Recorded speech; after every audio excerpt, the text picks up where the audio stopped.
for Media Day number 3. So why don't we go ahead and Jack, why don't you introduce who's with you and give some opening remarks to the press? All right. Hey guys, I'm Jack Etienne. I'm the CEO and founder of Cloud9. And we're really excited to be here with you guys today and answer any questions you have. We obviously have the head coach, Reignover. Hey guys. And we have Gary here. He works, do you want to explain what you do? Yeah, I'm the performance psychologist with Cloud9. So work a lot on the team kind of performance optimization and so forth, and our systems, how we train folks and so forth. So glad to be here. Yeah. Okay, we'll get right to the questions then. Reporters, all you have to do is click raise your hand. And Travis, you're first again. Hey Jack, it was great to have you in the Hotline League chat last night. I hope you had a good time. I think you probably have an idea of what my question is going to be. So far, You cannot. I can't hear you. Oh, you can't hear me. You can't hear me. Interesting. You're coming through. Yeah. Lost So obviously, there's been a lot of discussion about the import rule. I think one of the things that Mark and I were talking about on the show last night was just that it feels like so far a lot of the owners are sort of taking stances where they're not clearly saying if they are for lifting it or not, and some are even saying like, oh, maybe something in between. So I guess my question for you is Cloud9 in favor for completely lifting the import rule and allowing teams to import from all the different regions as many players as they'd like? And also, if it's not that, then maybe you can give me an understanding of what exactly you would like to see changed about the rule. Okay, yeah. I had a feeling this was coming, and I think it's a really good question. And I think that it's kind of a complex answer that I'm going to give you in that I, of course, from the beginning of Cloud9 have been heavily in support of developing North America, our region. Always have been involved in the Challenger series, have been involved heavily in our Academy series, been very heavy in investment in supporting these leagues. This year we got involved in the amateur system, which has also been really fun and really exciting, as well as we have our training grounds program that focuses on kids as young as 13 and up to learn how to play team sports and League of Legends better. When it comes to the import rule, I am not a fan of the import rule. So you're asking for clarity. I'm telling you straight up, I don't like the import rule. I basically want to support young players who are passionate, skilled, and want to work hard no matter where they were born. So I would love to see that just go away. But if we were to do that, I would share some of the concerns that North America wouldn't be getting the development attention that it needs. And so if we were to go down that path, and I'm not saying we are, but if we were to go down that path, I would want it mandated that every team needs to increase their investment in academy and increase their investment in the amateur scene. And I would love to see us do things like, we have scouting grounds once a year. I would like to see teams take that on and be doing scouting grounds maybe once every quarter or so, 4 times a year. I would like to see us do teams hosting like at least monthly events for amateur teams. So I would love to really ramp up the investment and development of our programs here in North America. And I'm happy to go into more detail if that's not enough for you. I'll let the other people have some questions as well before I ask you for more detail. Cool. Is that the clarity you're looking for, though? Yeah, I mean, I think so. I mean, it sounds like you would just like to see it, in addition to the investment in the amateur and academy scene that you'd like to see teams be mandated to do. It sounds like you'd like to see it lifted entirely. Yeah, I don't see a point for it. Cloud9 has teams all over the globe, in Korea, in Europe, like everywhere. And I like to support young people no matter where they're born. And I don't really like putting up these kind of artificial fences to inhibit that development. You're good. Thank you. Yep, you're welcome. All right, let's go with Thomas next.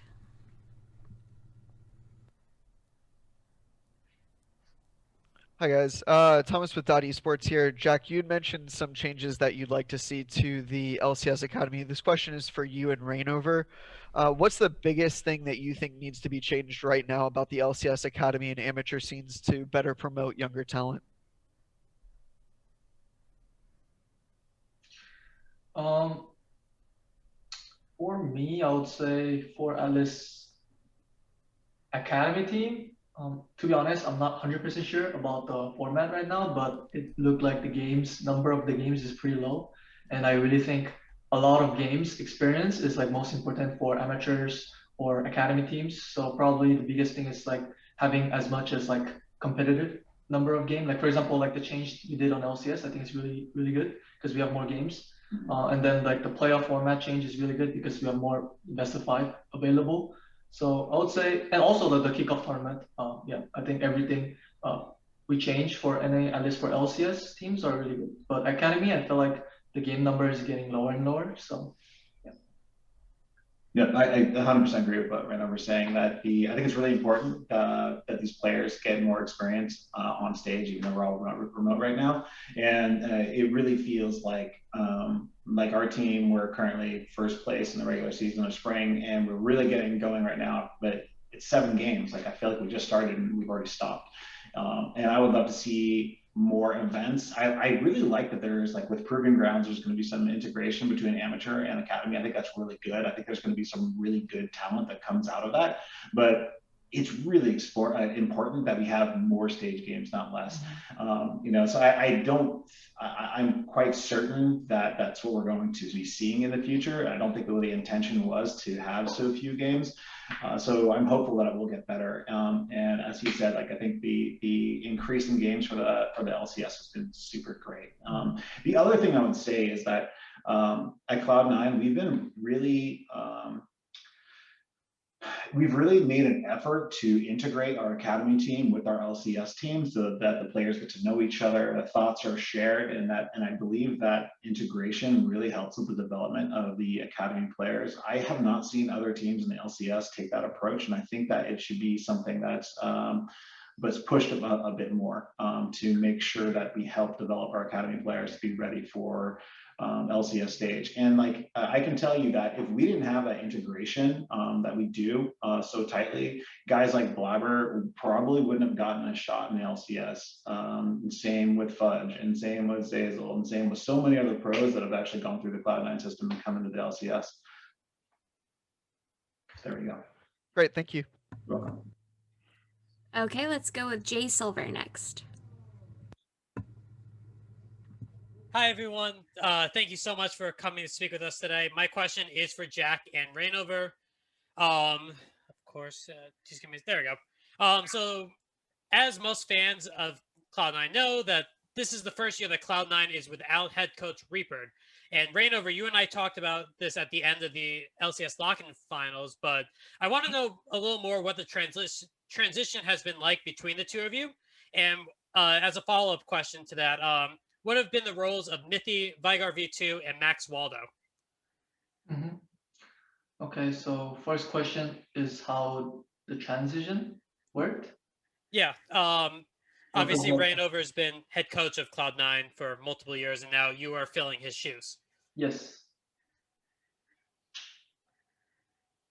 So the transition, I'm not sure what actually you're asking, but I get to be head coach of LCS team, and I'm having fun. Rupert, I'm not sure what. I don't understand the question. I think I can do this one. Yeah. So I think like the transition has actually been really smooth, and it wasn't something that we just decided overnight. Like, yo, hey, let's go with head coach. Literally, like in 2019, in winter of 2019, myself and Reignover actually had several discussions about him taking over as head coach in spring of 2020. And Reaper was also involved in these conversations. So we all decided that it would be better for Reignover's experience to spend more time in academy. And then we were actually planning to transition potentially into summer of 2020, where Reaper would take kind of a backseat and assist Reignover as the head coach. But because we did so well in spring, we decided we didn't really want to mess with kind of what was going on. And we didn't actually do that. So when it came to 2021, these were plans we had already had in place. We'd already been talking about for a long time. So it was actually quite a smooth transition here internally. I think like I've seen Reaper kind of get some hits, since he's left, which I think are totally unfair. I think he did an incredible job here at Cloud9. So we have an incredibly difficult team to coach, I would say, because of how good and how smart they are. So sometimes like maybe he got some flack for that, but I'm so proud of the work that he's done here. So proud to be able to call him a friend and really thankful for the time he spent at Cloud9. There was another part of your question I completely forgot about. So yeah. Please. I was just asking about what have the roles been of Mithy, Vigar V2, and Maxwell? Oh yeah. So for that one, I understand the question. I'm sorry, I didn't mean to confuse you in the question. Yeah, no problem. So right now, all the coaching staff, I believe that everyone's being very helpful. And then I think I mentioned this even before in the other interview. I didn't like decide any roles for anyone because I believe that it's just, you just bring up whatever it's best you can help the team. And so far it's working really well. Mithy has been just helping in general everything, but mainly focusing on mid game. He's having a lot of input on mid game. It's actually helping us as a team to like see the stuff that we don't really usually think about. And for Max and Vagar, they are usually working with the players individually. Like that was like somewhat the purpose of us like getting them, and that's like the expectation for us when we hire them. And currently everything is going from like the expectation we had, so I'm happy with everything. Yeah, it's been really amazing because you put out, when you put together a plan of how these coaches may all work together, and you have like your best hope and expectations of how it'll work. And interestingly enough, so far it's actually gone straight to plan, which is like really unusual. I'm not going to do it, so hopefully that stays that way. But they've been as a group, they've been really complementary to each other's skills, and I feel like the players really feel like they've got the support to learn and grow this year. And also, these guys aren't just working with the LCS team, they are often working with the academy team and amateur teams as well. And so I think that it's been fantastic to be able to have a really skilled group of coaches that can help not only our LCS team, but our other teams as well. Thank you so much. Yeah, you're welcome. Okay, let's go with Eddie next.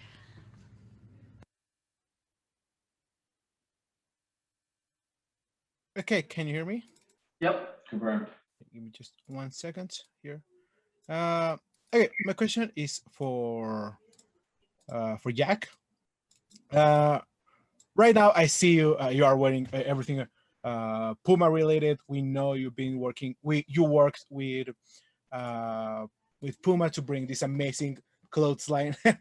And last year at December, we in Mexico got to see all these amazing clothes, got to experience that. Every fan from Mexico got to buy Puma clothes. Now that we got LCS in Spanish, how are you gonna get closer or even closer to Spanish-speaking fans or to Mexico fans? That's a really good question. I'd love to get your suggestions on that because I don't know the answer to it. But I think that it has been really exciting to watch the excitement of the fans from South America and Latin America, and I would love to interact more closely because, like, obviously they're huge fans of the sport, and I think any way I could build a stronger relationship with them would be really good for the Cloud9 brand and really good for the LCS in general. Okay, thank you. Thank you. Okay, let's go with Michael Kelly next. Hello, everyone. Michael Kelly here for .esports. My question is for Jack and Reignover, and kind of piggybacks off of the theme of developing homegrown domestic talent, especially in the academy scene and beyond. How much focus does Cloud9 as an organization put into SoloQ when scouting for new talent to add to your academy team and your full roster? So I would say that SoloQ is kind of the first area where new and upcoming talent can really prove themselves. Because getting a chance on a team sometimes is like super difficult to know the right people. But if you don't need to rely on anybody.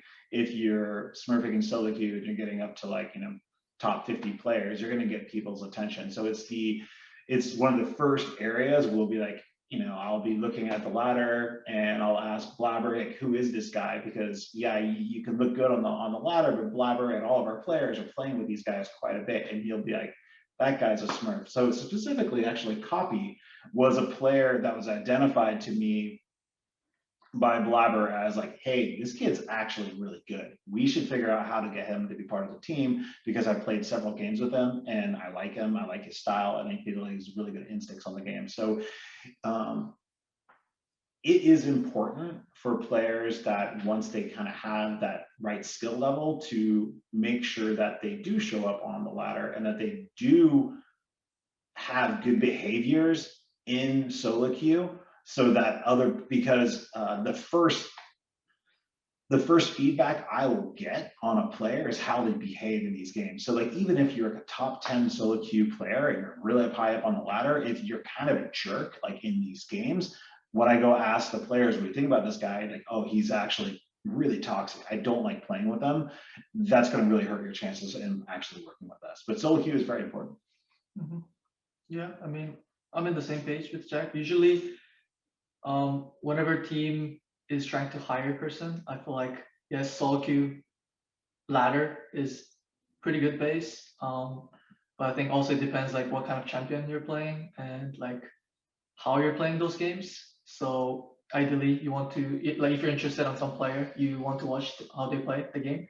I mean, obviously the best is like even hearing their comps, but I think those are kind of hard. But also what Jack mentioned, where your attitude is very important, because a lot of times it's kind of limited for you to know like, oh, I wanna like know about this player, but you can't know. But like so that you ask like your team players about what they think about this guy, and then there's usually a lot of like information going on. Like everyone has different opinion, but I feel like having positive from those conversation has to be needed. And also just solo queue LP is important, but like what kind of champ you're playing, like how flexible you are, like basically just like how you're playing in those solo queue games is probably important too.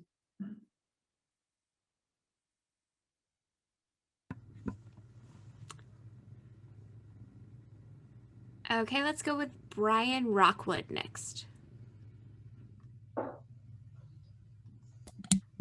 Hi, Brian Rockwood from the Game House here. This question is for Reignover. Yep. From a coaching perspective, how helpful was the lock-in tournament in terms of developing team synergy and serving as a warm-up for the players? And are these preseason tournaments something you'd like to see more of going forward? Yes. First of all, the lock-in tournament, at least for me, and how I believe is it was very, very helpful. Like for me, I'm really glad that I think we had like the most game played out of all team. We played like 17 games. Every best of the first best of 3, we go 3 game. The rest to best of 5, we went full 5 game.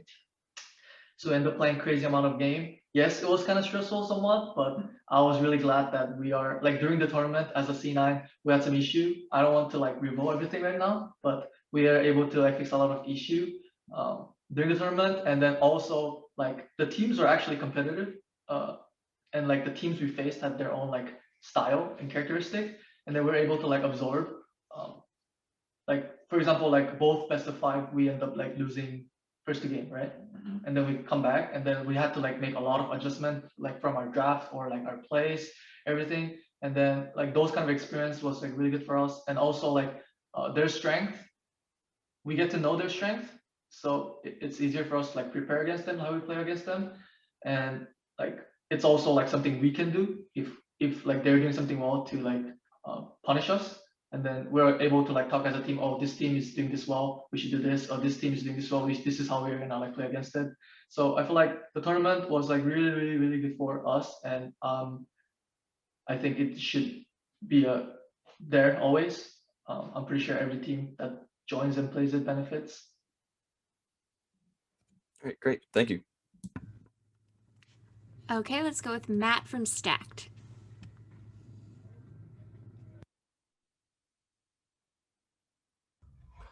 Hey y'all, how's it going? My question is actually specifically for Gary.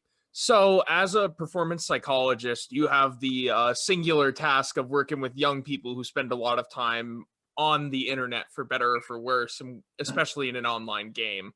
And I think Cloud9's also in a unique position because you have a player, Fudge. Fudge has been, through the lock-in, the receiver of a lot of I guess, vitriol from people online, flaming his play style and how he's interacted with the team, along with what he said prior to coming here. And I was curious, as a performance psychologist in an almost non-traditional sport, although it's becoming more traditional as time goes on, how do you approach your job and like relating to League of Legends as opposed to like basketball or football? And what steps do you take to ensure that the player's mental health is kept up to par in that sense? Yeah, so it's a good question. I think you mentioned Fudge, but really for his younger, but really all of them are young, and they've got a lot of spotlight, and it tends to be illuminated, maybe bigger than it is, and some of the fans from afar can say things that are, pretty tough sometimes.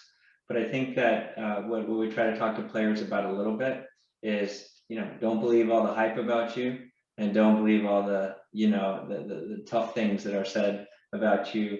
I would kind of talk about limiting some of their time on the exposure and so forth, and just in what they hear, and really to focus on who's your trusted inner circle, who's telling you, ground truth, who's talking about where your game needs to get better, what kind of character you have, what kind of, you certainly want to listen to things, but you also really want to be focused on ground truth around you. And I think there's a lot of mental health across life in doing that, because if you're in a business capacity and you're the vice president of some company, and something goes wrong, or the owner, Zach, he gets a lot of things said about him, and I think he's got to care about it. He's also got to take it with a grain of salt. There's a lot of health in that, and this is easier at Jack's young age than it might be at a real young age.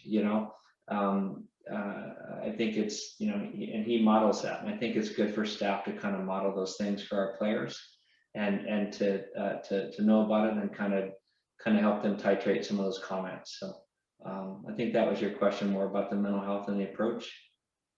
Yeah, you answered it perfectly. Thank you. Yeah, you bet.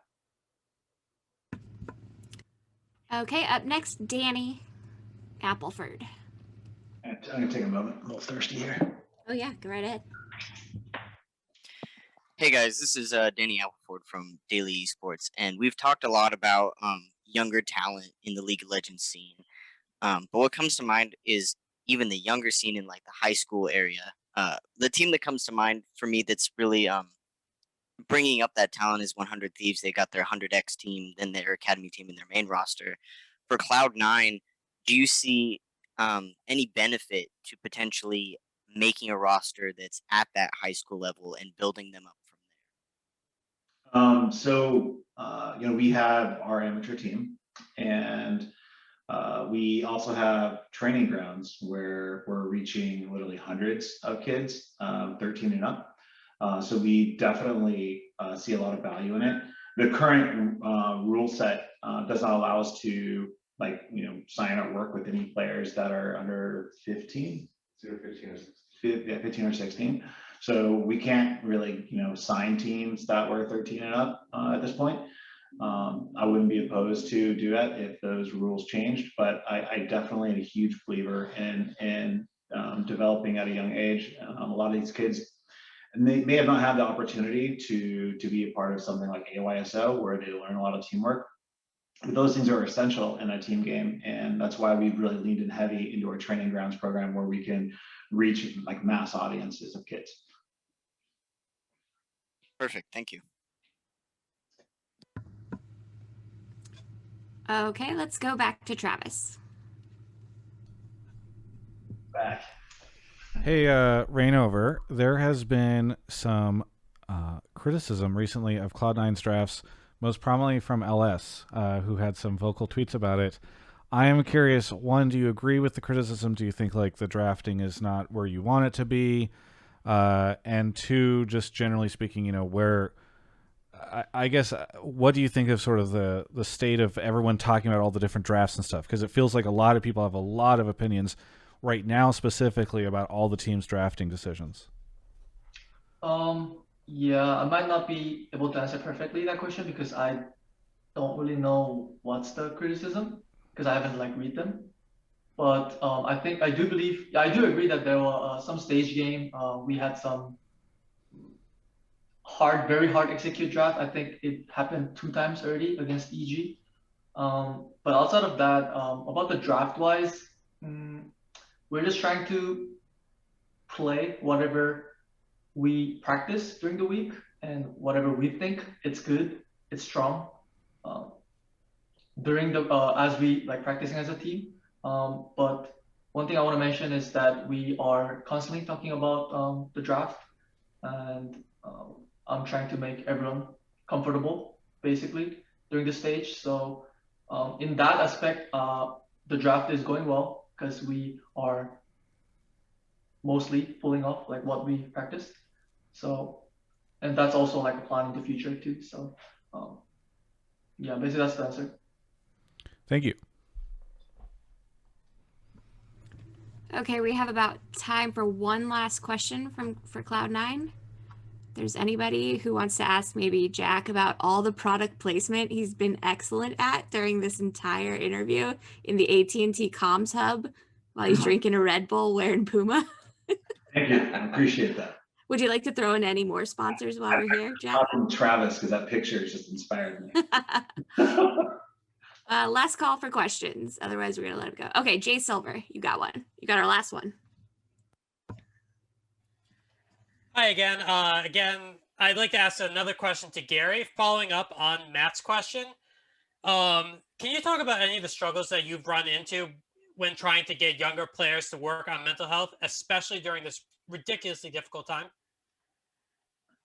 So the struggles of mental health, is that what you said? Helping, or what have been your struggles when you're trying to help younger players work to improve upon their mental health? I think it's not just younger players, but across the board. I mean, mental health has its own kind of stigma, but I think what we try to look at is teachability across players. Try to normalize what's normal about playing 16 hours a day or on a computer, and that you have mood changes sometimes, or you have lots of effects from things like that. We look at our players and just talk about normative things, and instead of what's wrong, what's right, what's really right about what we're trying to do as a system, which is during the lock-in, think about that. That's a lot of playing, and we had made sure guys are working out, that made sure that they're eating well, make sure that their sleeping's going well, and that their mental performance, essentially the way they approach things, is on target. And they all synergistically work off each other. Your sleep has a lot of effects on your mental performance and so forth. So there's certain times you want to focus on how to help and what might not be going well. There's other times it's a better approach is to say, how do we model and live a great ecosystem, a great culture, and a great environment. And I think that's a really inviting thing about being at Cloud9. So thank you so much. All right, I want to thank everybody from Cloud9 for showing up today. Best of luck this weekend, and you guys take care. Thanks all. Thank you guys. Bye-bye. Oftentimes people accuse me of seeming a little too stiff in these interviews, just not having enough animation, and I just don't get where people get it from, It's just, I put a lot of energy into these things, and so when people just accuse me of staring vacantly, I'm very confused. Regardless, you should go check out Alienware. You can go find them at alienware.com/Travis. There's a link in the video description below. You can use Travis10 off to save 10% off your order. We thank Alienware so much for supporting my ability to make really stupid outros like this one.